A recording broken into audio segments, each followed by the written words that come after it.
మీకు కూడా chicken curry చూస్తుంటే తినాలనిపిస్తుందా? నార్మల్‌గా చేసిన చికెన్ కర్రీ టేస్టీగా చేయడం మన చేతి విద్యే కదండీ! మనం ఈ షార్ట్ వీడియోలో ఆ కమ్మటి చికెన్ కర్రీ ఎలా చేయాలో చూసేద్దాం.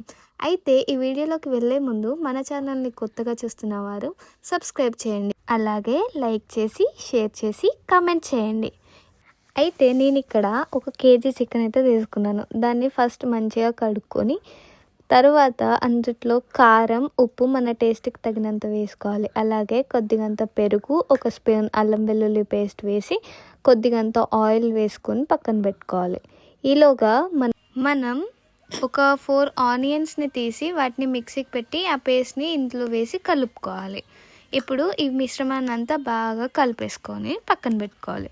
తర్వాత ఒక ప్యాన్ పెట్టుకొని దాంట్లో ఒక 2 టేబుల్ స్పూన్స్ ఆఫ్ ఆయిల్ వేసి కొన్ని ఆనియన్స్ని మళ్ళీ స్లైసెస్గా కట్ చేసుకొని వేసి వాటిని బాగా వేయించుకోవాలి. తర్వాత అందులో అల్లం వెల్లుల్లి పేస్ట్, పసుపు వేసి బాగా కలుపుకోవాలి.